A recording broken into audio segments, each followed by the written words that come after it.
All right, we'll roll in. Welcome to the show, Jaden. Jaden Davey, introduce yourself. Who are you? Jordan. Jordan, sorry. You threw me off with Jaden. We're going to start again. Cut that shit. Damn it, Ben. No cuts. Yeah, no cuts. That's all in there. Jordan Davey, welcome to the show. Thank you, James. So, give us a little introduction onto who you are, where you've come from, what you do. Yeah, so I'm Jordan. I'm a health coach from Melbourne originally, and I've been in the space for almost 8 years now. So I studied formally in psych and neuroscience and then went into biomed. And then throughout that time, had a big health journey of my own, discovered holistic health, functional medicine, went down that path, studied it heavily, did a lot of mentoring, worked at a private wellness club named St. Haven, had a crazy experience there. And then over the last couple of years, been working prominently online with one-on-one clients, with my mentees as well, which are other coaches and practitioners, and then working, in the education space with my school community and my podcast on top of that. Excellent. So what would you say holistic health is? So I like to describe holistic literally with the word breakdown, holistic, ticking everything off. Yep. And a lot of people talk about it, but essentially my philosophy on it is to be as unbiased as possible when it comes to health and understand the full picture. So we've got physical, mental, emotional, spiritual health and how that all integrates together and allows us to be the humans that we are. And usually you'll see, if we take the conventional system, for example, you'll see incredible people as specialists in one specific field, cardiologist, gastroenterologist, endocrinologist, and they're looking at that system in isolation, which works to an extent, but most issues are complex. And in terms of us being healthy, because of the modern world, it's become complex to reach that. So what we need to do is actually use that holistic approach and incorporate all the different systems, understand how circadian rhythm, the nervous system, immune system, gut, hormones, mindset, breathing patterns, energy, environment, all these different things interact that, make us who we are. And then for what I do, like how we actually heal someone who's sick, because usually they're sick and they've been down the conventional system and it hasn't got them answers. Yeah, excellent. So you mentioned a few different lenses to look at it through. Which do you think is the most important, that has the biggest impact across the board? Or are they all equal? Well, it's a bit of a domino effect. Yeah. So initially it's the circadian rhythm, which a lot of people haven't heard of, and the nervous system. Those two go hand in hand because they dictate the signaling that the rest of the body is going to receive. Yeah. And stress is a huge component there, because the simplest way to understand the body from a stress perspective is there's two modes the nervous system's in, parasympathetic and sympathetic. Sympathetic is the stress response, fight or flight, run, activate, and it's there for an evolutionary purpose to keep us alive. Yeah. So if we didn't have that, if we were exposed to stresses in the past, if we were being chased, we wouldn't be able to function. Now, the modern world activates that all the time chronically. And when that mode is activated, it turns off the immune function, turns off digestion, turns off the healing processes, because it's about being in survival mode. And people haven't learned how to turn that off.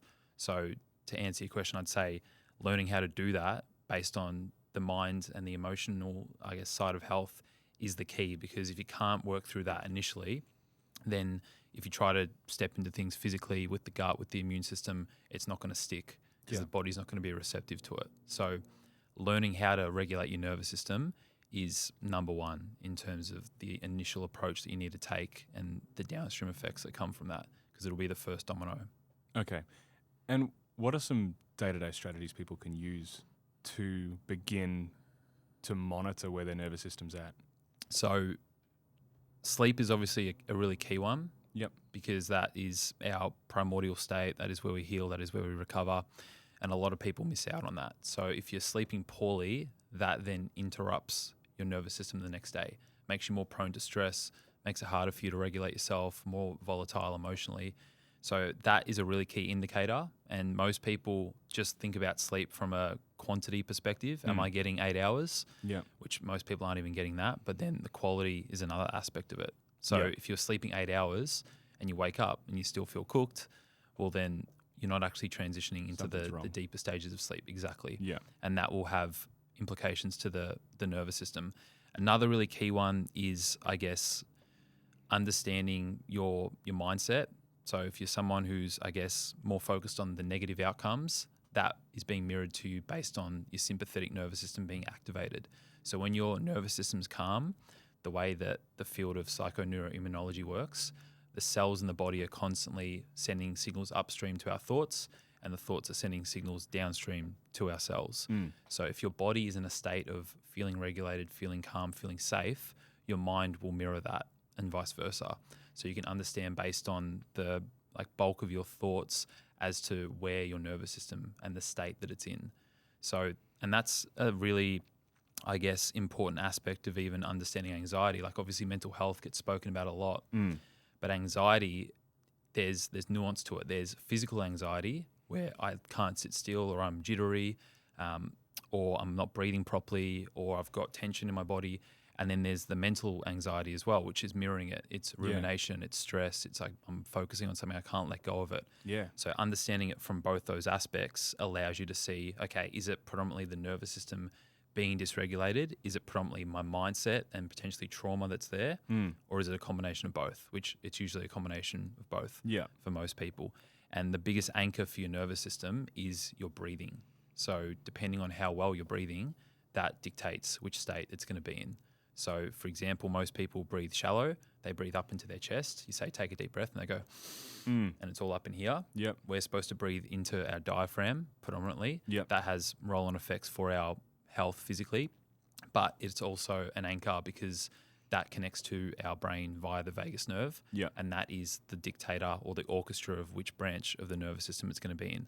Right. And a lot of people, because they're stressed and they're not breathing properly, that then has another feedback loop that doubles down on it. So these physical things that are out of balance feed into the mental traps that we're in, and then it can become a vicious loop. Yeah. And then what people need usually is, if they're really stressed, they need a Xanax, or they need, because they're flatlined from being stressed chronically, they need coffee every single day, they need stimulants, they need a drink, they need gambling, they need porn, anything to kind of dissociate and kind of numb the signals that are coming through from the body. Yeah.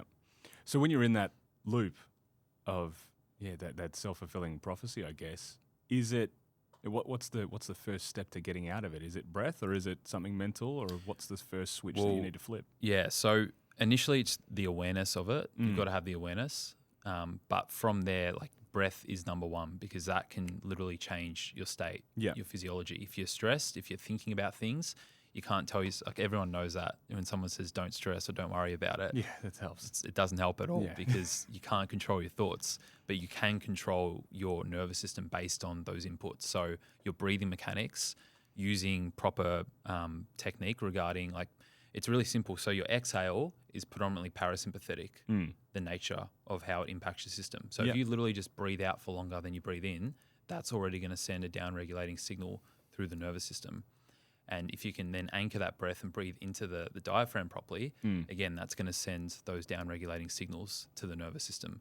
And it's something that we do all the time. We're always breathing. Most people are doing it subconsciously, but it's something that you can take conscious control of just like that. Oh, it's very conscious right now. I'm doing it right now. I'm just I'm going to breathe out slower. Yep. Excellent. So where did you get interested in all of this? What started this journey for you? Because look, I didn't go through school thinking, I'm going to be a podcaster or a health nerd. Where'd you get onto this? I didn't think that either. So I did have like a big interest in psychology when I was young. Gotcha.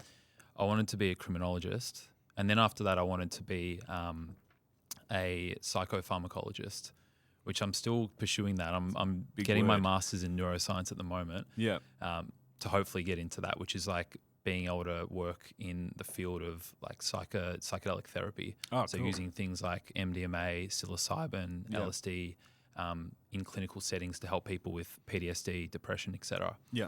So that was always an interest. But again, the way that I grew up, I was playing footy, I was going out on the weekends, drinking piss. I was just in that classic teenage Aussie boy lifestyle. So that was as far away as I thought it was going to be. And my health issues started around like 17, 18. Yep. I was on a really high dose of Accutane, which is like a really common medication that people take for acne. Yep.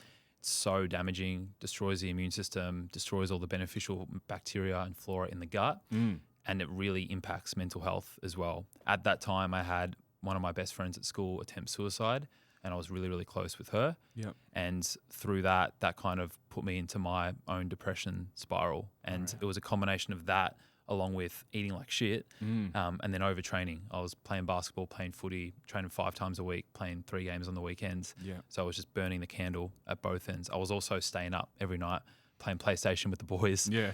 Not respecting the circadian rhythm. So all those things kind of came together, and then they really flatlined me energy-wise. So what I found out was that I had a candida and yeast overgrowth. Yep. I had H. pylori, which is an overgrowth in the gut lining, had really low beneficial microbes in the gut, and then I had a lot of brain fog and a lot of irritability and anxiety. I had panic attacks too. I know we were talking about that earlier.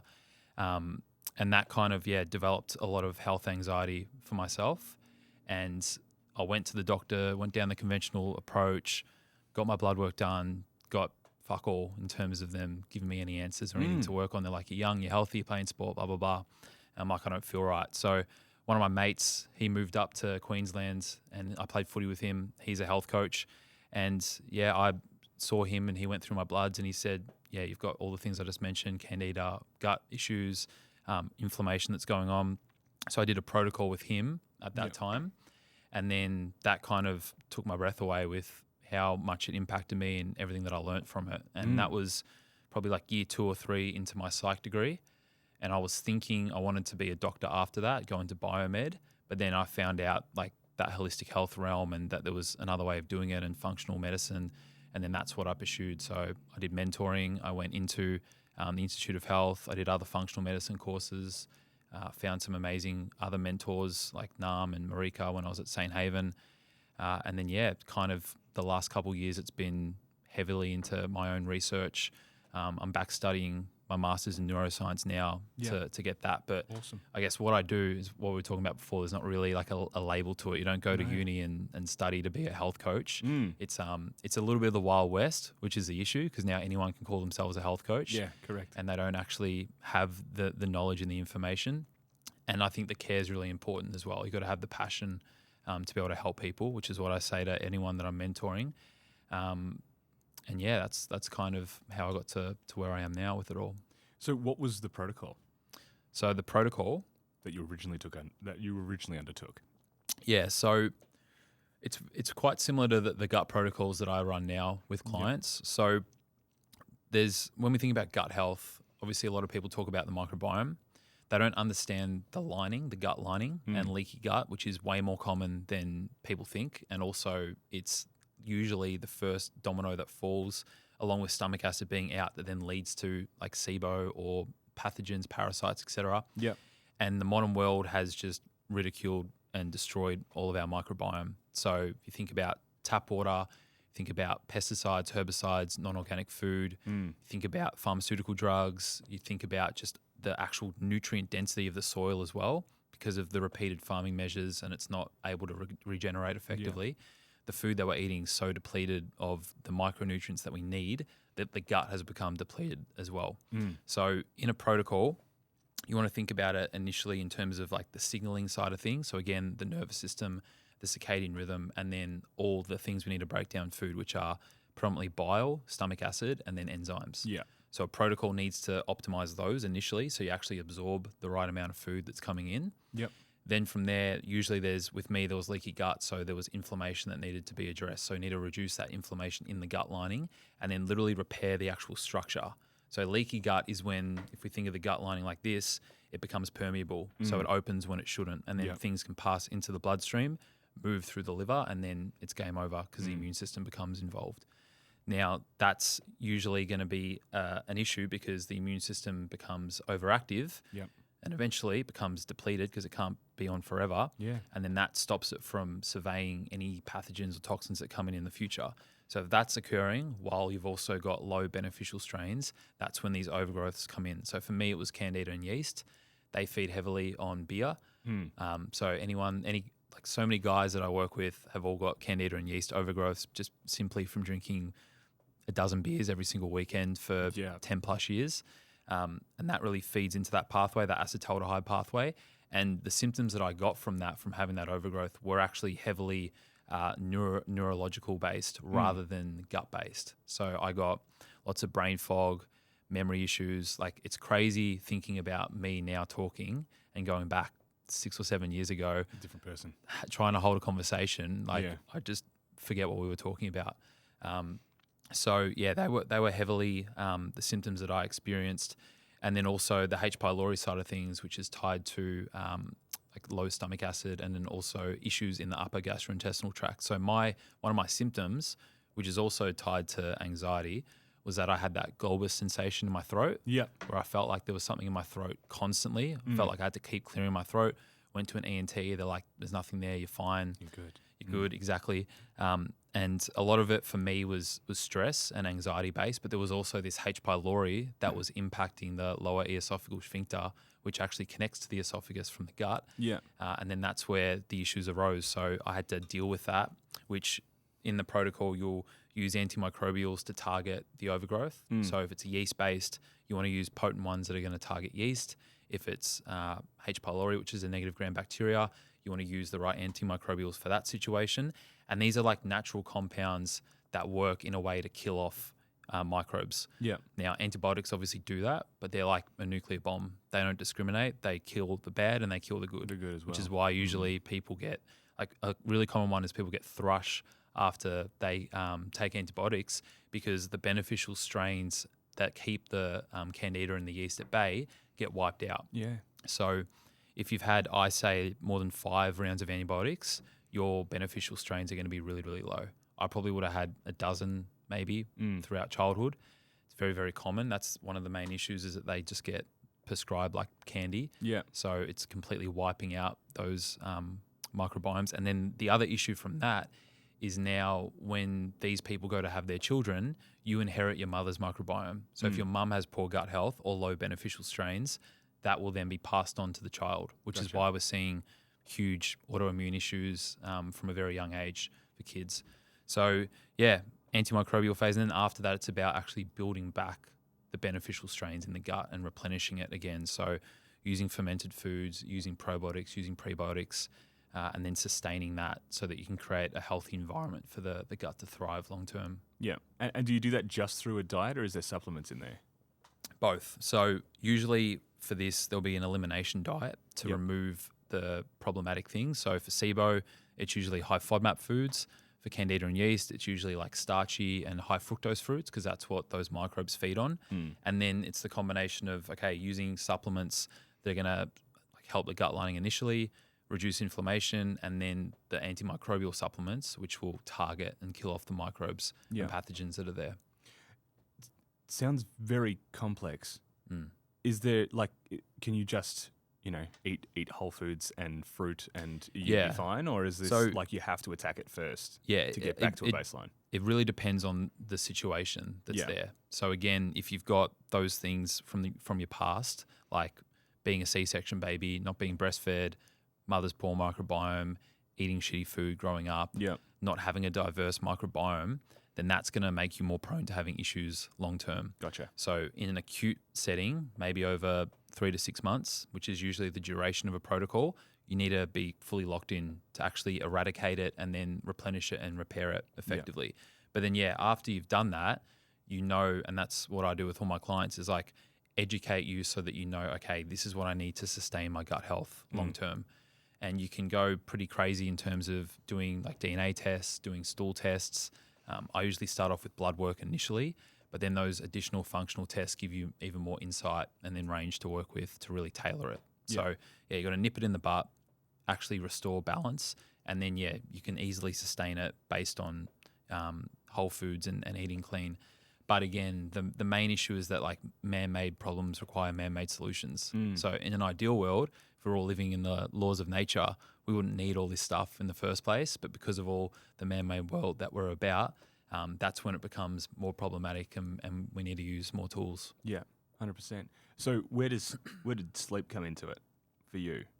You've obviously done this elimination first, the original protocol, did you then Yeah. immediately start caring about when you were sleeping and that sort of stuff? Or Yeah, is it, so I got my first pair of blue light glasses probably, like 5 or 6 years ago, which was the catalyst for it. So the biggest issue for most people is that they underestimate the effect that light has on their nervous system and then their circadian rhythm as well. So a very simple way to understand the circadian rhythm is it is our body's clock mechanism, 24-hour cycle that resets every single day when we sleep. And then more importantly, it actually depends on morning light to then tick it back over and start the next dominoes. So there's a double-edged factor there. So you've got to get outside, spend time in the morning light initially. Yeah. Being inside around artificial light is nowhere near strong enough to trigger that mechanism. And that starts the dominoes from a hormonal perspective and then allows for melatonin, which is the nighttime hormone, to be released at night so that you can transition to sleep effectively. Yeah. So that's one aspect of it. You've also got to have the right environment at night. You've got to have darkness so that it triggers it, because every time we're around artificial light, the body's like, okay, it's noon, it's midday, it's because it's daytime. predominantly blue light, because blue light's the strongest wavelength, when it's at the highest which is point of the when sky? the sun's at the highest point of the sky. So the body, with its clocks based on the eye and then also the skin, sees that and it's thinking, okay, we're back to daytime mode. So what happens is we have cortisol increase, which cortisol gets demonized, but it's the hormone that actually keeps us alert and wakes us up. Yeah. And usually people that aren't sleeping well actually have low cortisol in the morning. They don't wake up in the morning. They don't feel energized because their cortisol can't climb to the level that it needs to. So if we think about the light side of things, what most people are doing after the sun goes down is they're watching TV, they're playing PlayStation like I was when I was younger. Yeah. They're on their phone scrolling. They've got 100 lights on around the house. So their body's never getting the signal to say, oh shit, it's actually time to transition into sleep. Yeah. So yeah, that was a heavy needle mover for me to dial that in. And yeah, wearing the blue light glasses is easy. I mean, initially you look like a freak for people because they're like, why the hell are you wearing glasses? I was actually going to question wearing my yellow lens ones today in here. But it's such a powerful thing that you can do because it's around midday, so we've got the midday exactly. Lights. So we're all now's the time to get blasted. Yeah, correct. But yeah, at night, you want to mitigate it as much as possible. Sure. If you think about it in our evolution, what did we have at night? We had a little bit of starlight, a little bit of moonlight, and then we developed fire eventually. So fire is predominantly infrared light. So those wavelengths of light are much less damaging to our circadian rhythm because we've begun to adapt to having some exposure to them. Yeah, and so Chris Williamson, I think, was wearing red light glasses, or they had red lenses. What's the difference between red and blue light glasses? So the blue light glasses are the red lens ones. So they're blocking blue light. Gotcha. So that's why they're called blue light. But you can get yellow lens ones which don't block as much of the blue and the green, which are the ones that you wear during the day when you're inside. The ones that you wear at night, because they're actually blocking off the blue wavelengths, again, they're going to make you tired. So you don't want to wear those ones during the day. You want to wait till the sun goes down and then wear them after that. And then you want to try and change most of your bulbs in your house from LED lights to blue light blocking bulbs as well, which will make your house look like a brothel. But you'll embrace it. And some people are okay with that. Yeah. And everyone that I tell this to that has never heard it that I work with, they think I'm crazy. And then after a week, they're like, oh my God, I'm sleeping so much better. And then the biggest factor is like, I had to stay up late and go out for dinner the other night, and I slept like shit because I didn't have my glasses on with me. So it is one of those things, and it's like a little bit of ignorance is bliss. But once you start doing this, you'll be so in tune with your environment based on the light side of things that when you're out of it, it'll really stand out. It'll really impact you. And which glasses do you recommend? Because obviously there's a lot of fads out there, a lot of So you'll brands. see like the clear lens ones. Yeah. They do nothing. Yep. Okay. So as I said, yellow, orange, and red are like the three levels. Yep. So if you're inside working in an office, then yellow lens ones are great during the day. And then at nighttime, having like a red lens pair is a really good option. One of my fiance's best friends, she has a company called Volterra. They have really amazing ones. They're higher end. Sweet. But you can also just jump on like blockbluelight.com, which are more budget friendly. You can get a pair for about $100. Yeah, sweet as. And they'll make a huge difference from a sleep perspective. We'll link him in the description. Jumping back to more sleep focused, did your anxiety impact your sleep, and how did you address it? Yeah, so I'd say that was probably a huge thing for me. It's a huge thing for most clients, is initially falling asleep, like laying there and ruminating, and we really underestimate how long that takes as well, because we're kind of in that altered state.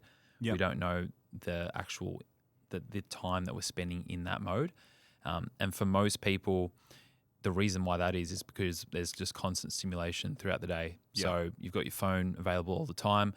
I'm a big I'm always at fault with this as well. I'm constantly taking information in. I'm like listening to podcasts. I'm like listening to videos. So even for me, I know how important this is and I need to do it more.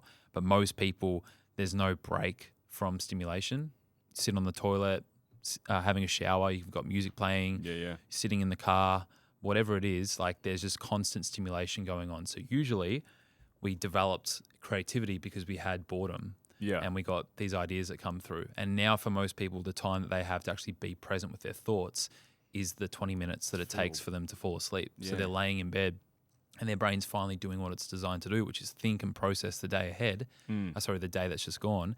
You're stuck in it and you're ruminating. And one of the easiest things to fix that is get a journal, have a journal by your bed, and then brain dump every single night. Yeah. Have either a checklist of what you need to do tomorrow, write down what you're grateful for, do a reflection of your day, write down what's stressing you out, but just get into the habit of offloading some of those thoughts that are building up that are there. And then also another really key thing is having like a wind down technique, which can be breath work. It can be EFT tapping, which works on like the meridian points in the body, doing like myofascial release, like with a foam roller, listening to binaural beats, having a diffuser on. There's so many different things that you can do. Meditate, obviously, and that's going to downregulate your system. So you need to lower your heart rate. You need to increase your heart rate variability, and that's going to allow you to transition into sleep. Yeah. Now, there can also be chemical imbalances that are the reason. So, for example, if you're deficient in magnesium, that's a really key one, and 99% of people are deficient in magnesium, and that's even on the conventional range, which we can talk about blood work in a bit. When you're deficient in magnesium, it's got over 300 different enzymatic functions in the body. It's tied to sleep. It's tied to muscle recovery. It's tied to the nervous system. It's tied to energy production with ATP. So it's so multifaceted, its effects, that when it's deficient, it just has such big downstream effects. So if you're deficient in it, you'll actually have a harder time to transition into a downregulated state. Yeah. So that can be another reason that it can literally be chemical imbalances in the brain that are causing that. So having a dedicated nighttime routine, lowering that heart rate, increasing that HRV, and then having like really strict boundaries around your light environment, around like how dark your room is, the temperature in your room, all these little things play a role. And again, it can be literally the fact that there's one of those things that's your problem, or it's usually the combination of them that are out of balance that then lead to the issues to arise. Gotcha. So when it comes to building a new protocol around that, what's something that people usually miss? From a sleep perspective? Yeah. Because I'm a terrible sleeper. Like it takes, until very recently, it takes me a long time to get to sleep. Like it'd be an hour and a half. I just cannot switch off. My partner's just like out immediately. Yeah. I'm so jealous. And I'm just lying there like awake. And then she speaks in her sleep. And so she'll be like, the door. And I'll be like, what do you mean the door? And she's out. But I'm now wide awake because I'm like, what? What do you mean? Like they're here. But I can't shut down. And I think to your point, that was because I'm filling my day with podcasts and everything else, and there's no break. But recently there've been like guided meditations and soundscapes and that sort of stuff, which sort of goes against what you said, but that's been really effective in getting me to go to sleep within 20 minutes instead of... Yeah. But, meditations, that sort of stuff has been really helpful in knocking that out. What do people miss that you think is like integral to that? Yeah, well, I think from a mainstream perspective, the light side of things is key. People don't understand that. And even like meal timing as well. People eat way too late. Yeah. Ideally, that window should be at least 2 hours, if not 3 hours, between finishing your last meal and going to sleep. Yep. That's a big factor. But is longer okay? Yeah, longer than that's okay as well. If you're going to intermittent fast, you're better off fasting at night than fasting in the morning and skipping breakfast. Gotcha. But what you're saying there, the main thing that people miss is like, what are you doing throughout the day to downregulate your system? You can't just expect to go 100 mile an hour for 90% of your day, and then the last half an hour, you're just going to all of a sudden wind down. Do a meditation, do a meditation, be fine. Exactly. So it's about understanding, what tools you need in your toolbox. Breathwork's obviously that key one that we spoke about before around having that change to your physiology pretty much straight away, instantaneously. Yeah.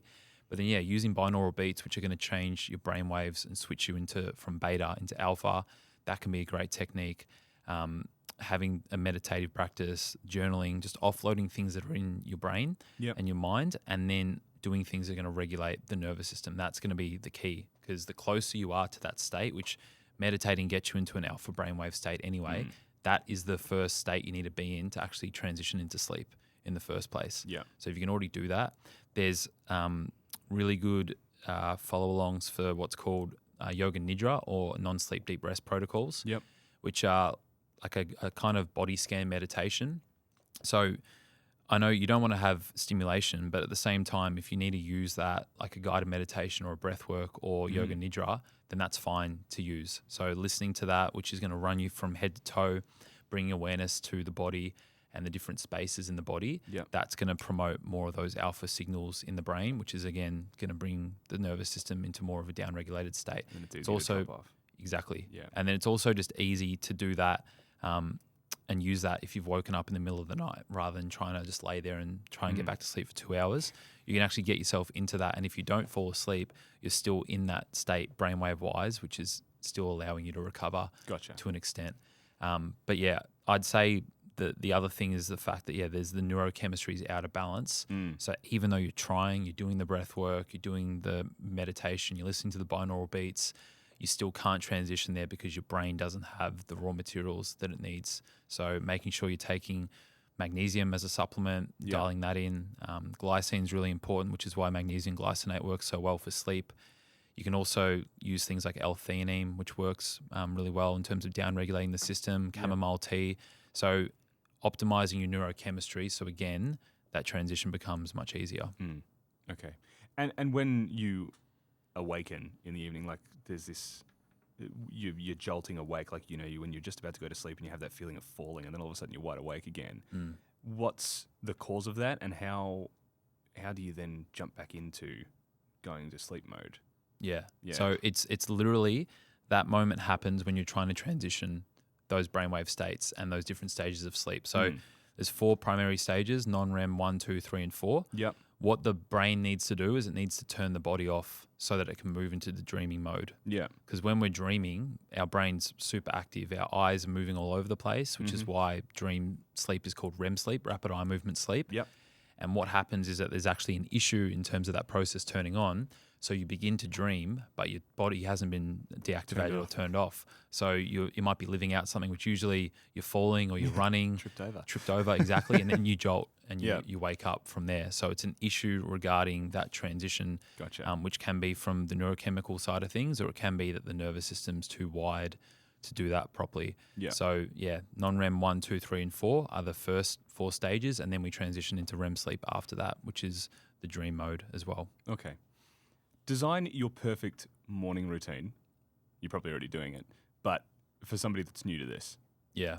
So I always say, and I wrote a Substack guide I'm going to get you to do the evening as well, just so you're aware. Yeah. So I wrote a Substack guide on this a couple of weeks ago, and first of all, it gets really overcomplicated, the morning routines. Like everyone thinks I need to do red light, need to do a hyperbaric oxygen, I need to do a sauna, I need to do a workout. To the point there's like ice bath, Instagram reels about it. Yeah. Exactly. And you just want to think about, okay, for you and for the type of person you are, what do you need for your context? So if you're someone who's going to go and sit in an office all day, or you're someone who's going to be doing a highly stressed job or role, you don't really want to start your morning with stress either. You want to prime your nervous system, because everything you do in the morning becomes your baseline for what will take over for the day. Same thing from a food perspective. If you're eating like a really high, like if you're eating overnight Wheat Bix, which most people have because it's calorie counting and healthy, that's going to spike your blood glucose, and it's going to create instability throughout the rest of the day. So you've got to prime your body to last the day based on the inputs that you give it. So the first thing is getting outside as soon as you wake up. No if, buts, or maybes. You have to get outside and see natural light, because that will turn on the clock mechanism and start the dominoes to fall. If anyone has hormonal issues and they're not doing that, There's no point seeing anyone to try and fix them or taking herbs or whatever you're trying to do. That's got to be number one. From there, we need to rehydrate because we lose a lot of water while we're asleep, and most people are dehydrated to begin with. Yep. So drinking spring water, which is the most bioavailable water, putting a little bit of sea salt or a little bit of electrolytes in there can work well too. About 750 ml to a litre within that first half hour of waking. Yep. The next thing is optimizing your lymphatic system, which again, not many people have heard of. They know that their lymph glands get swollen when they get sick, but the lymphatic system is an entire system similar to the cardiovascular or nervous system that connects the whole body from an immune perspective. And that has a direct input to the brain, which is the lymphatic system. And that part of the brain is working overnight to help clear out toxins and waste and proteins, etc. So when we sleep, one of the reasons why we feel really groggy when we wake up is that lymphatic system has become stagnant. So the brain, you wake up with brain fog, you feel heavy in the head, you might have a headache. That's because your brain hasn't detoxed effectively because the waste system hasn't worked. So most people have this system clogged up to begin with, which is why there's an amazing guy out there named Perry Nicholson. We've had him on our podcast. And he's like a huge proponent of the lymphatic system. Yep. And he's come up with this technique called the Big Six, which is from pretty much head to toe. Only takes 2 to 3 minutes, but it's an overall cleanup for the lymphatic system. So the way that system works is it's movement based. So it relies on muscle contraction and it relies on breathing primarily. Yep. So when we're sleeping, we're obviously still, we're sedentary. So it can work to clear out, but it doesn't actually flush effectively. So if your lymphatic system becomes stagnant, even if you're doing like rebounders, which I'm sure you've seen people do, or like vibration plates, that works to an extent, but there can actually be manual blockages that need to be released by hand. Right. So there's 6 main collection points: the collarbone, where the jaw and the neck connect, the armpit and the chest, belly, groin, and then behind the knees. Yep. And they're where the biggest collection of nodes are. Usually where we're creased. So like when we're sitting, for example, 0.5 and 0.6 become pretty stagnant. Yeah. And that's where fluid will accumulate, toxins will accumulate, etc. So this technique is working through each of those points in order with pressing and tapping to stimulate them and allow it to flow. So that should be part of everyone's morning routine when they wake up. Go outside, have some water, do the Big Six. After that, you can do a little bit more movement or some stretching, which works really well because the body's really receptive. The fascia is really receptive at that time too. I'm not a proponent of training in the morning because from a circadian perspective, we're designed to train between 2 o'clock and 5 o'clock. Sure. That's when our cardiovascular efficiency is at its best. That's when our strength is at its best for the day. And again, doing it in the morning, especially if you're already stressed, is just going to tip you over the edge in terms of the effect that it has on the nervous system. Yeah. What's a better option is to do like, again, either some breath work, some journaling to have some intention around the day. So you go into the day with either gratitude or okay, this is how I'm going to show up. This is the type of focus I want to have around it. Or some breath work to already regulate your system so that you become present. The next thing is trying to get your feet on the earth, grounding, because when we sleep, we're disconnected from the earth. So we build up this positive charge and the earth is full of these negative ions, which are a reservoir of energy that we are supposed to be plugged into, like your phone's plugged into a charger. Yep. That's why you feel amazing when you go to the beach, because you're connected to the most conductive part of the earth, the wet sand, and that allows for you to release the inflammation that's built up overnight from simply being disconnected. So if you have a backyard, you can pretty much do all this in 5 minutes. You can go outside, take a drink of water with you, drink it, have your feet on the earth, do the Big Six, and then do 2 minutes of conscious breathing. And that is usually enough to then start your day by ticking all the boxes so your biology is ready to go. Sweet. From there, ideally you want to try and eat within an hour of waking up because that is when your stomach acid is at its best, your bile flow. So that's when you have the greatest capacity to digest food. Yep. And you want to try and have predominantly high protein with high fat and a little bit of carbohydrate too. Yep. So that creates sustainability for your blood glucose levels throughout the day. So like eggs with avocado, goat's cheese, salmon, mackerel, sardines, rocket, bit of sweet potato, like combos of whole foods like that. Having a big breakfast, especially for guys, having a big breakfast in the morning and then front loading your calories. So eat breakfast like a king, lunch like a queen, and then dinner like a prince. So titrate that down throughout the day. Gotcha. And then maximize what your body's going to be best at. Okay. Now, I guess, continue on and design your best evening. Come home for a long day. You started your day correctly. Yep. How do you wind down? So the first thing that I'd say if you're actually coming home is having an intention to, as soon as you get inside, offload whatever's come up for you from the day, or you don't want to carry over the energy. If you've had a shitty day, if you've been stressed, you want to leave it there. So I always say to my clients, like, as soon as you get home, sit in the car, put a breathwork on, or literally just sit there and just be present with your thoughts for a couple minutes, and then go inside and you restart, because your home should be your sacred place. It should be the place that restores your nervous system and brings you back to your baseline. So you want to cut that energy off in there before you come inside. And then when you're inside, it should be a sigh of relief. Yeah. You should feel your nervous system will be receptive to it. Exactly, feel safe. So coming home, as I said regarding meal timing, trying to optimize your dinner around kind of a half an hour window of the sunset. So this gets harder during winter.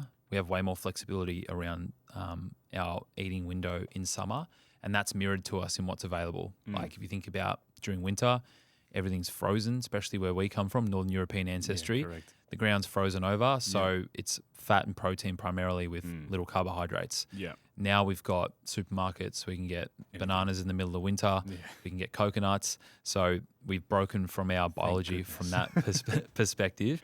And with that, you want to think, so in summer, your food has way more flexibility and your eating window has more flexibility too. So you can eat later in the night because the sun's setting later. In winter, because you're eating more fat, more protein, you actually want to try and finish eating close to sunset. So in Melbourne, it's going to be like 5 o'clock sometimes, 5:30 in the middle of winter, which people really struggle to. Most people are having dinner like, most people are having 6:30, 7 o'clock. Yeah. So again, if you have the idea of front loading your calories, it becomes less of an issue. Yep. So if you're eating dinner and it's only 25% of your intake for the day rather than 50% like most people have, it digests quicker and it's less stress on the nervous system from a sleep perspective. Yeah. So again, try and optimize your night routine based on having dinner at the right time. And then from there, that's when, again, you might still want to come home and just chill out and watch something on Netflix, watch TV, watch the footy, whatever it is.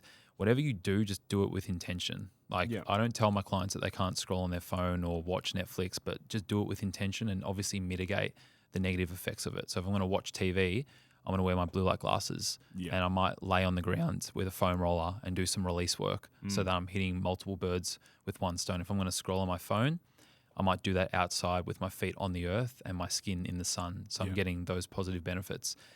So you can have like enjoyment, whatever that looks like for you. If you've got a hobby, that's really good as well. Having a creative outlet, getting the other hemisphere of the brain working, the more creative, flowy one, when you've been sitting at a desk, like in that analytical mind. And then obviously being present. If you've got someone that lives with you, being present with them, having quality time with them as well. Connection is such an important element to our health. And then from there, thinking about, okay, if I'm getting home at 6, I'm going to have dinner at 6:30. I want to be awake at 6 the next morning, so I want to be in bed by like 9:30. Those last 2 hours, I'm already going to start to wind things down. So I'm going to turn the predominant lights off in the house once the sun goes down. I'm going to turn on a few lights, but they're going to be blue light blocking lights. And then from there, I might have like a chamomile tea. I'll take my magnesium. I'll take my L-theanine, and then I'll start to wind down. So I might read what time's this roughly? Within kind of like a half an hour window of sunset is going to be best. Yep. Ideally, see the sunset. That acts as a huge circadian cue for your nervous system. But yeah, start that wind down routine. And then from there, also understand, okay, so maybe I'm going to read, maybe I'm going to listen to a podcast. You can still be on your phone, but try not to actually be on it. Try to listen to something and then already become present back into the body. Grab your journal for 20 minutes. Obviously brush your teeth, do your regular nighttime things. But yeah, have a really key focus around those last couple of hours. It's not this black and white wind down. It's this shades of grey that transition so that by the time it is 10 minutes before you're in bed, you're already feeling tired. And that will happen anyway. If you're optimizing your circadian rhythm, you will be tired within a half an hour window of sunset anyway, if you've done it right and you've had the optimal light environment. Yeah. Excellent. Okay. That doesn't sound too difficult. No, it's pretty simple. But again, it's not sexy. And the way that the world's wired with blue light and our phones and the algorithms is that it steals our dopamine. So when we're in a low dopamine state, that's the last thing we want to do. We want to have something that's going to give us an instant hit, which is going to be scrolling. It's going to be gambling. It's going to be porn. It's going to be eating shitty food. It's going to be eating chocolate, whatever it is, to give us that instant hit because we're depleted, because we've been draining it constantly throughout the day. So it's going to be really, really difficult to do this and just say, all right, tomorrow it's going to be perfect. Yeah. It's about gradually building momentum and then having that mindset of being 1% better each day and then making those little changes. And then once you do that and you've got more energy and you're feeling better, it's going to be easier to make the bigger changes regarding your health. But this is key because your morning routine and your evening routine, they're like the bookends of your day. Yeah. So if you're not nailing them, whatever you do in between isn't really going to matter that much. But if you do nail them, it makes what you do in between a lot easier to sustain. Yeah. Just on the different tools that you use, there's like it's going to sound so bad when I say it, but like the spiky mats, essentially those, I don't know what they're called. They're like an acupressure mat. Yeah. So you lie on those, and there's one that I've tried at the moment, which is in the bed, and then it's a pillow as well. And you try lying on that for a few minutes, and then it like brings you close to sleep. Is that something that is effective, or does that? Yeah, that's good. That can work well. Okay. Yeah, myofascial release, anything that's going to work through the fascia, and allow it to have more of a soothing effect. Because when the fascia releases, or actually I'll say it the other way, when it's tight, it has more of a stress response in the body. Yeah. So by releasing it, it promotes more relaxation. Yeah, and you said before 1% better every day, which sort of leans into one of the big questions that I want to ask you. Hustle and grind culture. Obviously, that's sort of one of the mottos in the hustle and grind culture. What's your opinion on how people can be effective and productive at the expense of their health? What message would you have for people like that are like, I need to get the bag, I need to get the money, I need to, hustle. Yeah. I think it really comes. This is where it's more mind and emotional work that you need to delve into. First of all, people aren't very clear on what their values are. And if you don't know what your values are, then every decision you make is pretty much a blind decision, or it's a decision based on what you want in that moment from your neurochemistry, which we just said is cooked for most people. Yeah. So to use a gaming term, you're an NPC. Exactly. Yeah. Gotcha. So to be able to actually do something about it, you've got to be clear on what you want. And most people don't know what they want. So the more simple way of reverse engineering it is, okay, what don't you want? Yeah. Most people, their decisions are made out of fear. Oh, I don't want to get old and be sick, or I don't want to get old and not be able to play with my kids. And that's an initial incentive to be like, I'm going to take my health seriously now. Yep. Eventually you want to get to the point of having more of an abundance mindset with it, where I just want to feel as good as possible so I can be the best version of me and have a good life with my family and do the things that I love. But yeah, having clarity around what your values are allows you to have a bit of a moral compass. So for most people, because of the conditioning of the world that we've been brought up in, getting to the top of the ladder from a corporate perspective has this huge association with success for people. So they think that that's the be all and end all. And most people that do that get to the top of it and then think, fuck, what have I thrown away all that time with quality time with my family for to get to here? Yeah. Like the material things, eventually they fade away in terms of the impact that they have. So understanding from a deeper perspective, what actually drives you? Is it you want to travel? Is it you want to have freedom with your time? Is it you want to spend time with your family and be really present for them? Which I think also just comes down to like the idea of what people do for work in the first place. Most people work jobs that they couldn't give a shit about. They're not passionate about. They don't really care. They just do it to tick the box, or they're doing it for the financial incentive as well. And there's, with the financial side of things, there is a lot of scarcity mindset around that. It's like, oh, you need to grow up, you need to get a good job, you need to get a mortgage, you need to be tied down, blah, blah, blah. And that's just this conditioning that we've had as a society. But the reality is you can do whatever you want. Like what I'm doing, as I said, isn't what you go to uni to study or what you get told about when you're little. It's literally something that I've created myself. And then I've had freedom financially, freedom of time, freedom of where I live and travel based on that. But for me to get to that point, I needed to work through the scarcity mindset that was there, work through the fear around money, that there's never going to be enough money, or that there's never going to be security in taking a risk or taking I guess a chance on yourself. But then also, if you know what you want to do, that overrides those fears that are there. If you're really passionate about something and you have that, what we were talking about earlier, that like crazy belief in yourself, you can make it work with whatever you do. You've got an ability to manifest and create. But because of the fear and the conditioning that's there, that's usually what limits people initially. So to come back to like what you were saying, for people that are in that mindset, usually what will happen, and this is, I guess, a woo-woo thing that you could say, is that life will kick them in the balls at the right time. Yep. And then all of a sudden it'll force them to have to reflect on their health and make changes. So you can, and that's one of my favorite quotes is, sooner or later you can make your health your number one concern. So you can choose to make it now or you'll be forced to later. Yeah. And that's just the reality of it. Eventually your health is the most important thing for you when you either get sick or when you're laying there on your deathbed. So if you're proactively supporting it, that creates more abundance in your life. Yeah. So even if you think about it from like a financial perspective or from a career-driven perspective, the healthier you are, the better you will be at your role and your job. And the better your brain is going to work, the more energy you're going to have, the more attractive you're going to be to other people for opportunities and for people to want to help you. But the more closed off to that you are and the more you try and force it, the more those things are going to come in your face and be like a door that slams. So if you can have that awareness already and also be really clear on your values, then you can start to make changes that are there.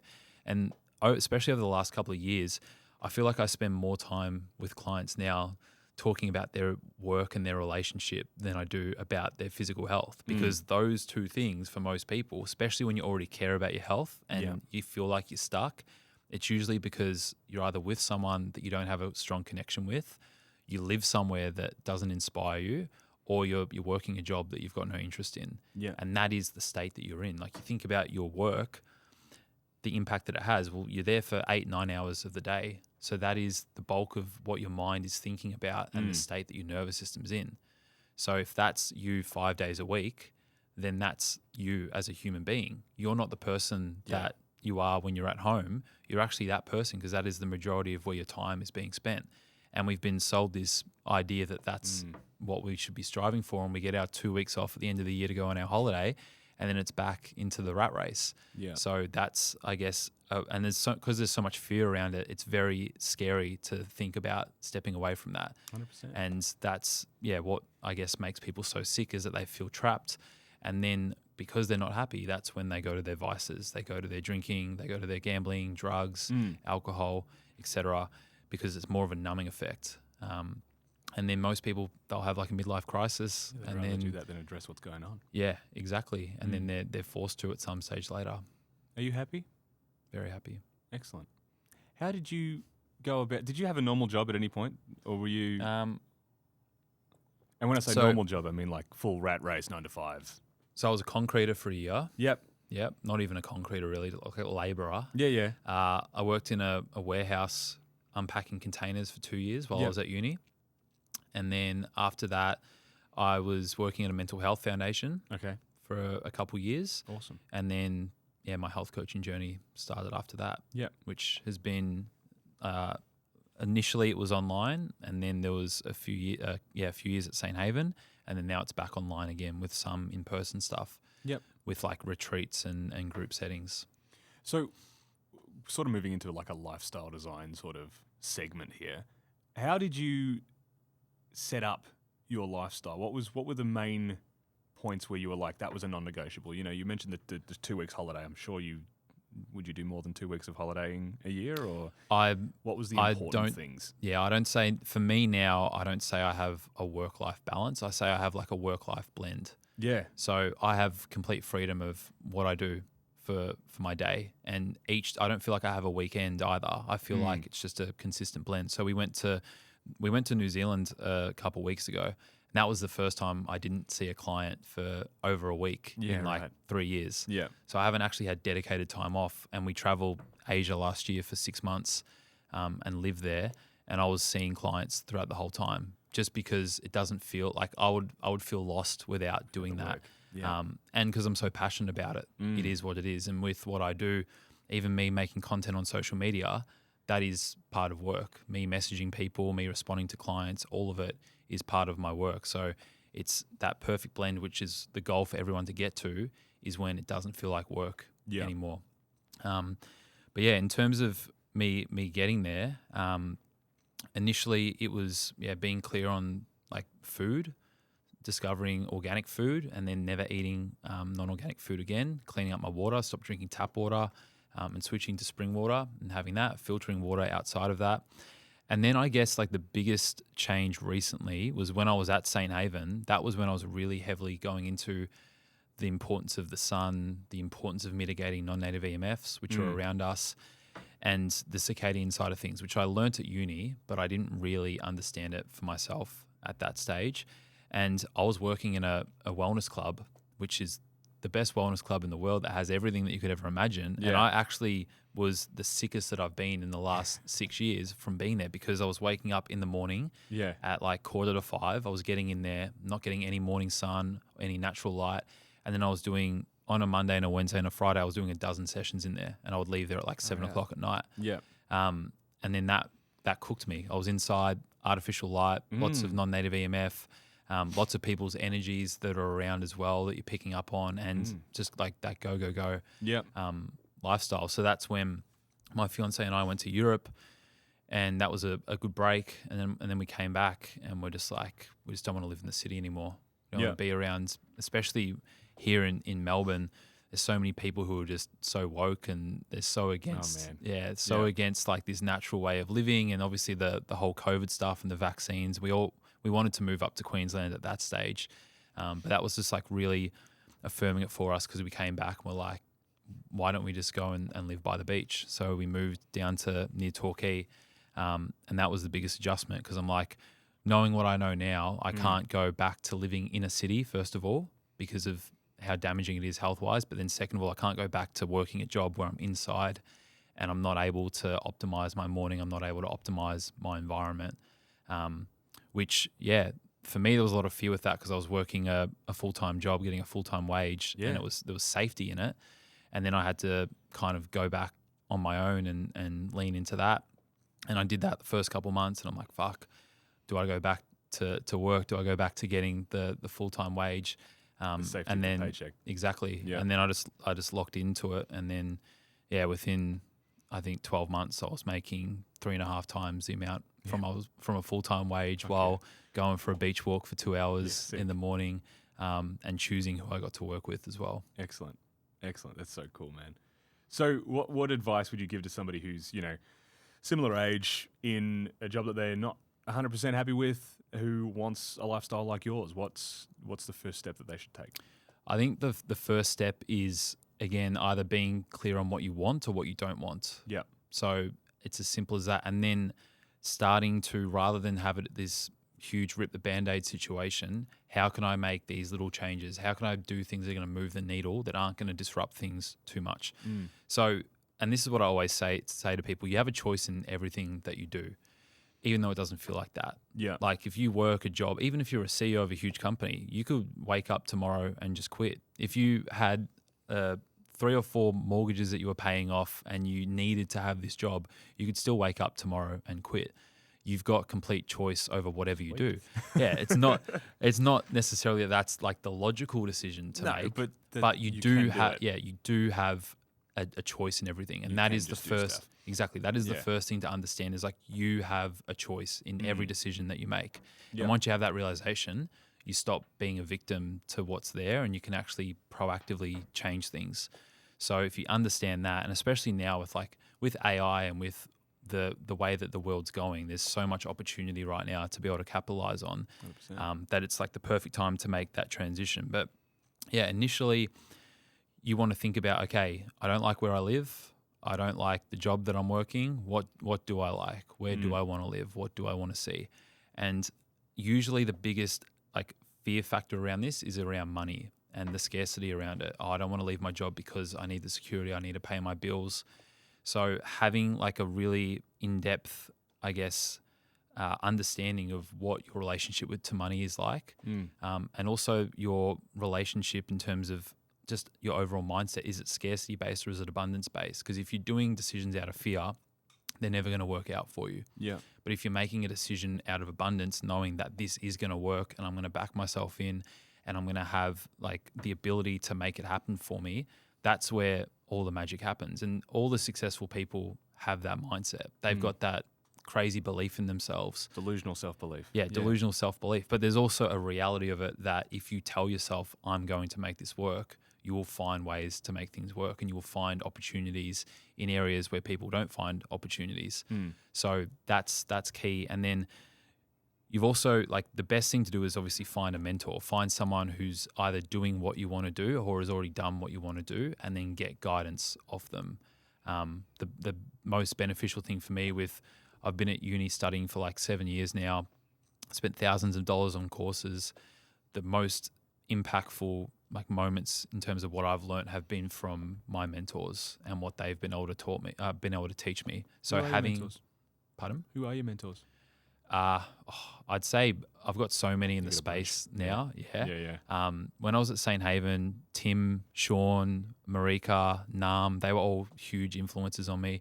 But I guess the beautiful thing about the space that I'm in is like everyone is on the path of self-growth, so that there's always things to learn from others. So, and even I say for my clients and the type of work that I do, it's a constant reflection back to me. Like what I'm saying to someone, am I doing this for myself? Do I believe this for myself? And there's this weird energetic tie where usually there's themes among clients that come up at the same time. There'll be like 3 or 4 clients that are all struggling with the same thing. And it'll also be something that's resonating with me at that time, because that might be what I'm struggling with. So it's in the collective ether that we're feeling into. So yeah, having a mentor, whether it's going into the health space, whether it's going into like AI, whether it's going into photography, whatever it is, you can find it now. There's social media, everything is available to you.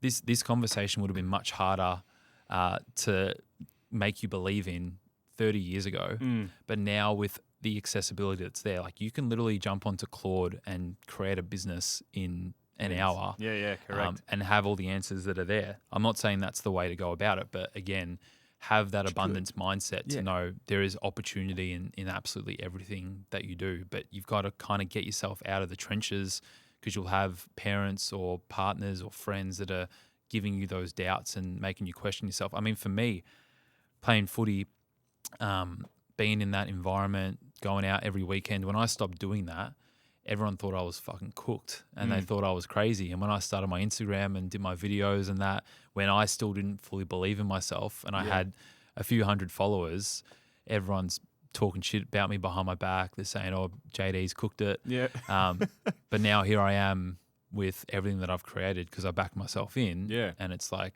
holy shit, for them to see the transformation that I've had. So yeah, sometimes the best thing that you can do is just change your environment initially, so you stop having the doubters that are there, and then surround yourself with people who are on the path of growth, who actually are like trying to learn, trying to better themselves and do the work. Because if you're around those people, then they're going to naturally inspire you, but they're also going to be able to actually help you because they're doing it and they're working on the same thing. So yeah, community is huge, and having really a really strong tribe to connect with. And is that what made you jump into school, having that community?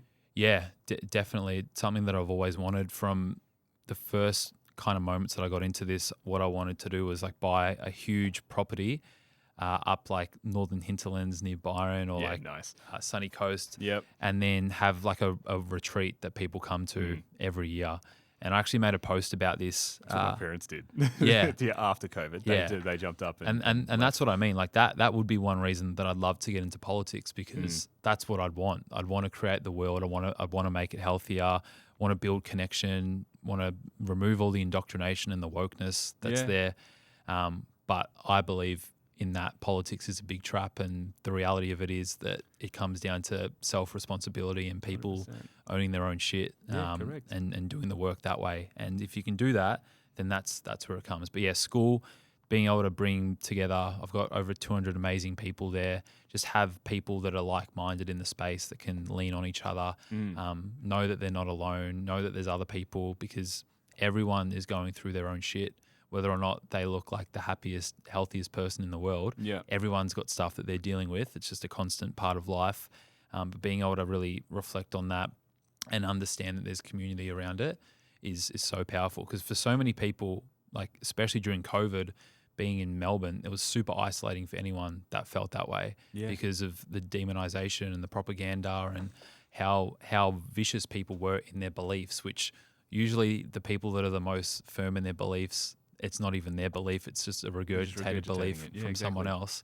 But understanding that and then having this realization like, holy shit, there are other people that think like me. There are other people that value the same things as me. And then also being able to act on that and realize that there isn't something that's stopping you from finding a dozen people and buying a big piece of farmland and building a community that's there. And then, having that collaboration element as well is huge. So I like to think that I'm an all-rounder in terms of what I do, but then I know amazing people who are incredible at breathwork, or they're incredible at energy healing or massage, or like into like detoxification, whatever it is, and then blending those modalities together. Yeah. Excellent.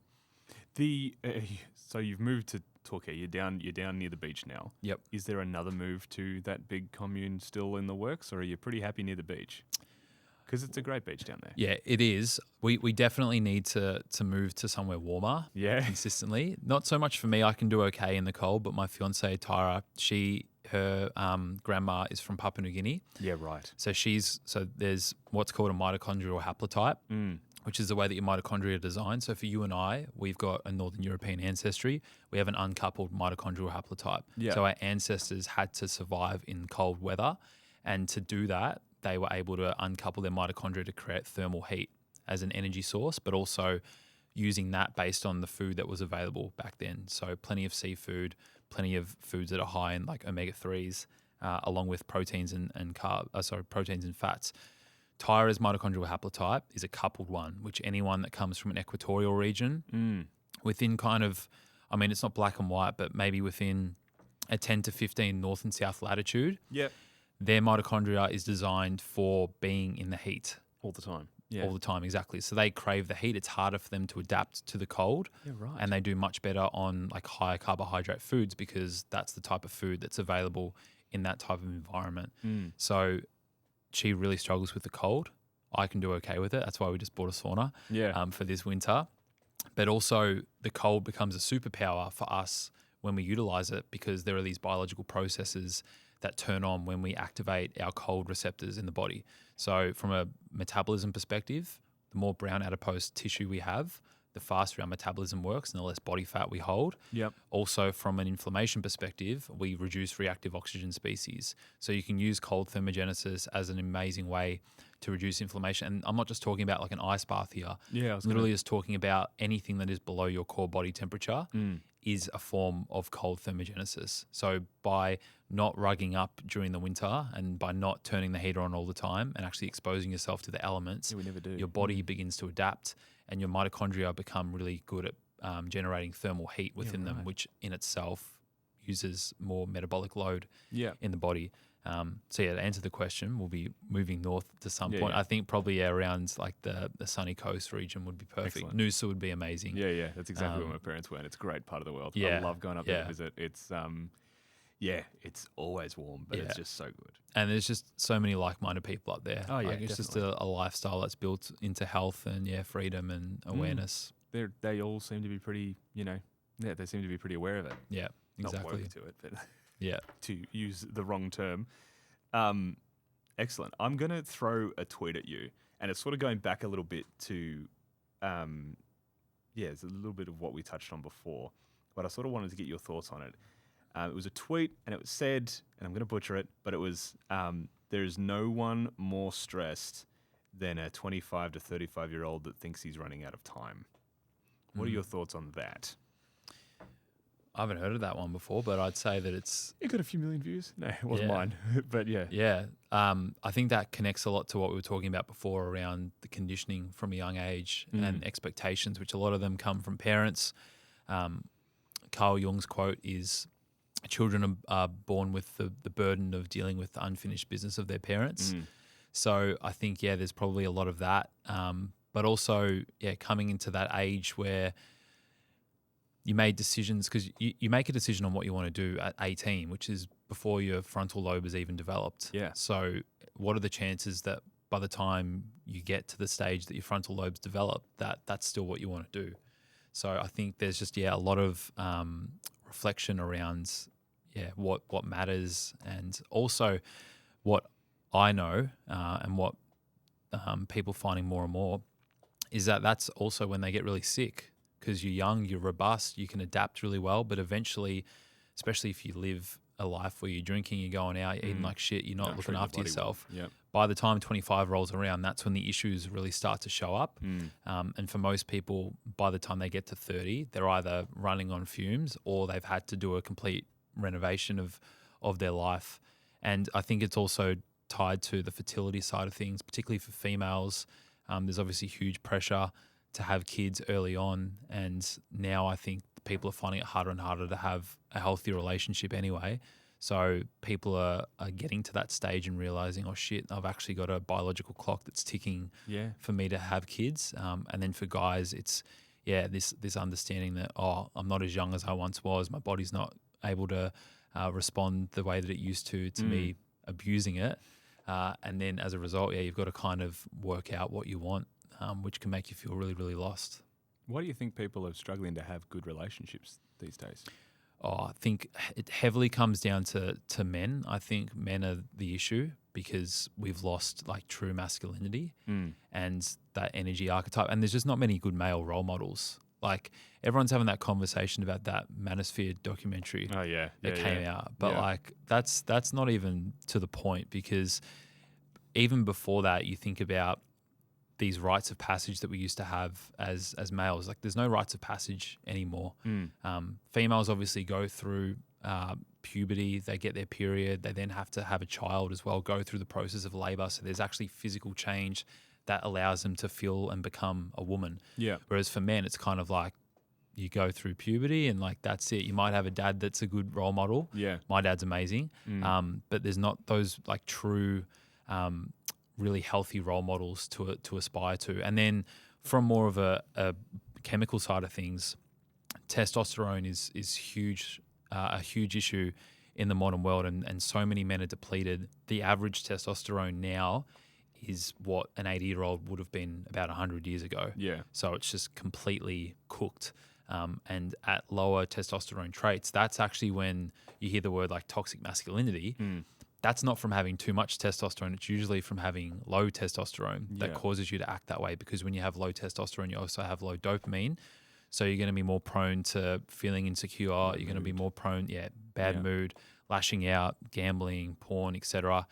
And then that side of things is huge, because if the neurochemistry isn't there and then you're doubling down on the fact that you're not getting taught how to be a man or have a good role model to aspire to, then when it comes to the time of trying to have a relationship, you've got no idea how to show up in that relationship. Yeah, exactly. And your attachment style, which you develop from your parenting, most people don't have a secure attachment style. They have an avoidant attachment style or have an anxious attachment style. What does that mean? And so an attachment style is your, I guess, way of feeling secure in a relationship. So if you have a safe attachment style, I can be away from you and I'm going to feel fine. If I have an avoidant attachment style, when things get uncomfortable, I'm going to back off. If I have an anxious attachment style, I'm going to be always thinking, oh shit, is there something wrong? Is there something wrong?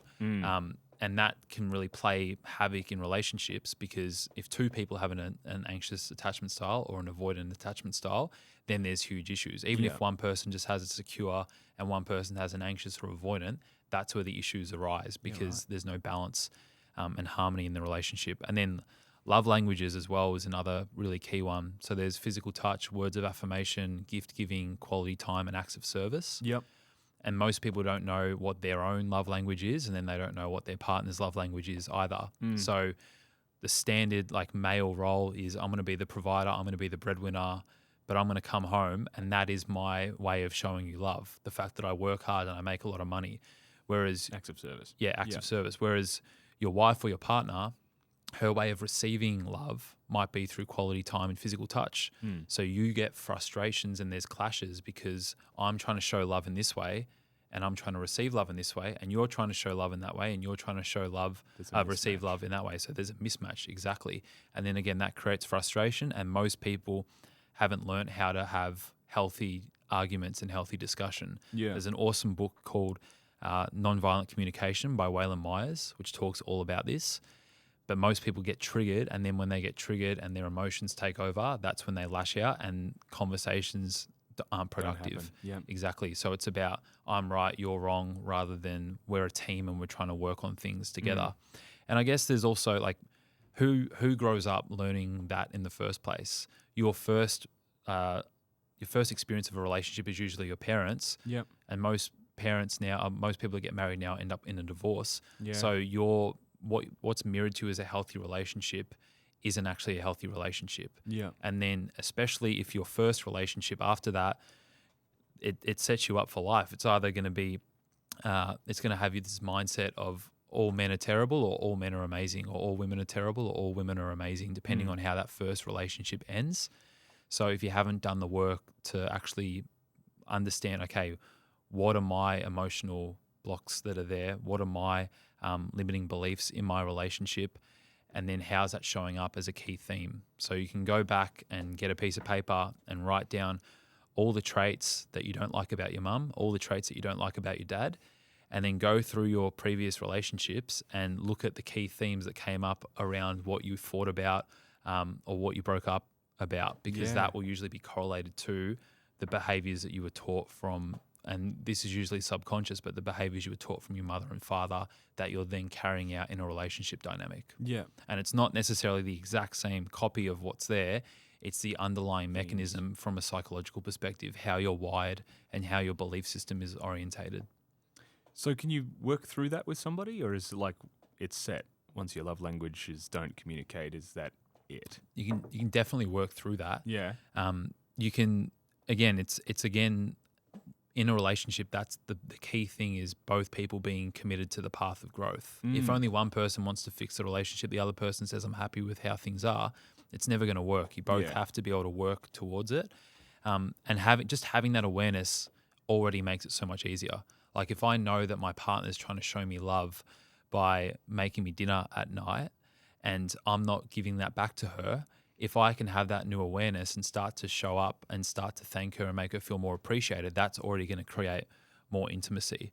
There definitely has to be like a physical element of attraction that's there. Yeah, because sex is a huge part of a healthy relationship dynamic. Yeah.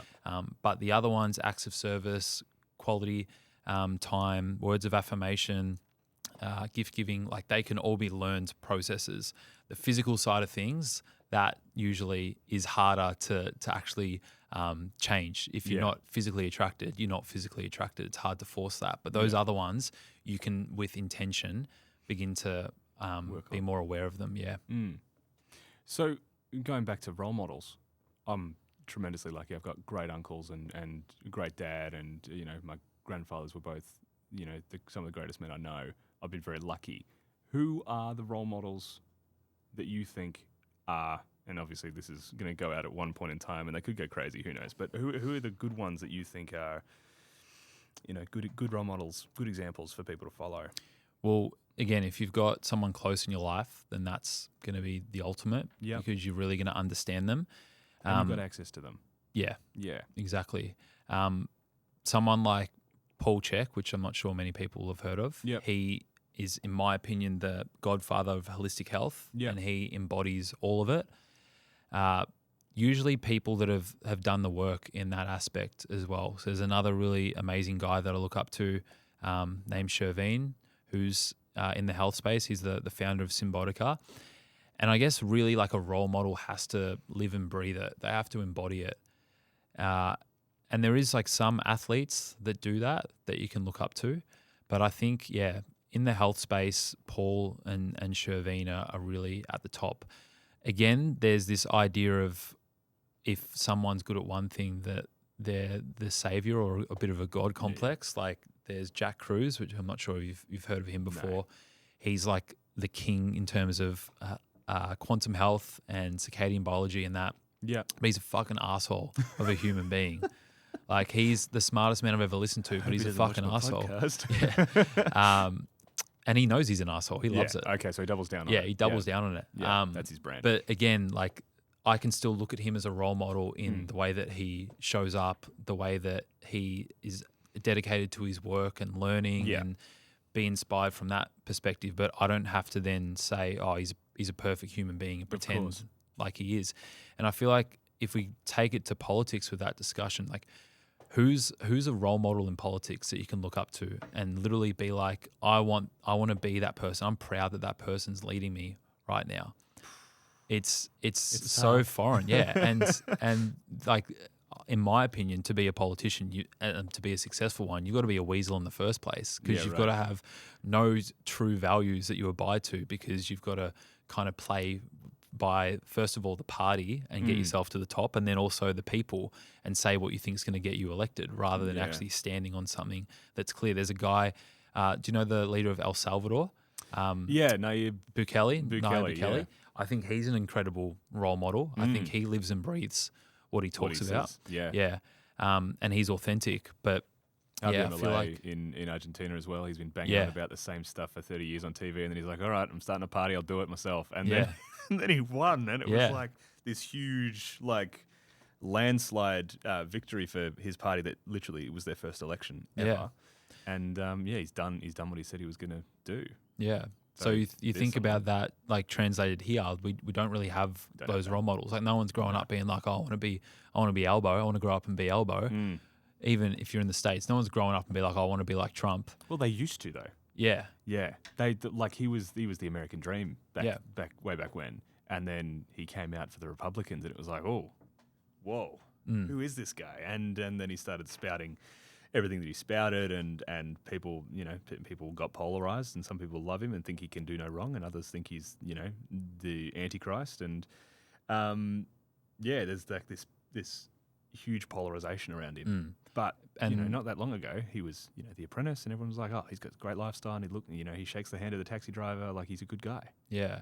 And that's the reality of it is like, again, it's not black and white. You don't have to agree with, you can like someone and not agree with everything that they say. 100%. You don't have to cancel them straight away just because there's something that they say or there's a differing opinion. Like, you want to have differing opinions, and you want to have, I guess, you want to have variation in the people that you're drawing inspiration from. Yeah. So that you can take the best pieces from everyone and put that together, and then become that human being, which is the goal for everyone. They should look up to the people in their field, see what they've done well, take on that inspiration, and then move it forward and become your own person off that. Become your own person is so important, because there's, like, some of my best disagreements come from my closest friends. They're best debates, because we have our own fiercely held beliefs and our own values and everything else, and it's a clear line, and we debate it, and it's fun. But being okay with being different is super important. Yeah. There's so many young guys that I've seen that have been like, oh, I'll just stop talking, because they don't want to shake anything up a little bit, and they don't want to go out and speak their mind and be okay with their own opinions, because opinions are like arseholes. Everyone's got one, and you can have your own. That's okay. You don't have to parrot what everyone else says. But I think there's a lot of pressure, and once you get used to standing up and speaking your own voice, then it's okay. But it's the first couple of steps. Exactly, and that's like with all my content. I danced around the first few years. I'm like, I don't want to upset anyone. I don't want to offend anyone. Last few years, I couldn't give a shit who I upset or who I offend, because no matter what I try and curate, someone's going to take it the wrong way. You 100%. Can't control the way someone reacts to something or what someone thinks about it, but you can control how authentic you are with your energy and your messaging and what you're trying to share. So, having that, and again, that comes down to having a regulated nervous system, feeling really secure in yourself. If you feel secure in yourself, doesn't matter what anyone says about you, because you know who you are and you have that belief and you have that reassurance. But if you're depending on validation from others, that's when everyone else's opinion is going to mean everything for you. And you don't even know what other people think. You have a perception of what their perception of you is like. Yeah. And that's usually the perception that you hold for yourself as well. So embracing disagreement and embracing the fact that not everyone's going to like you. And if everyone does like you, then there's something wrong there, because you're not actually authentically being yourself or standing. Yeah, exactly. 100%. Far out. We've covered a lot of ground today. Yeah. Look, just would you believe that this is the first time that we've actually sat down and had a conversation? Thank you so much for coming down. It was really, really good to have you on. I don't think we didn't go for the 3-hour record or anything like that, but it was a really solid conversation, and yeah, really, really good discussion. Thanks for coming on and giving us a go. And yeah, ladies and gentlemen, Jordan, got it right that time. Mate. Thank you very much. Thank you for having me. Really appreciate it. Where can people find you? So most of my work is on Instagram. Yep. That's a good starting point. So Jordan_Davey on there. I've got 2 podcasts. I've got one with Zach, Real Health Talk, and then I've got my own, Organic Optimization, which is also the name of my school. And that's just a really good place to start to learn more. And then I work one-on-one with clients and mentees, out of that. But that's the blueprint to start off. Excellent. So you now know where to go. I will link everything below. Thank you very much again. Beautiful, mate. Thank Awesome. you.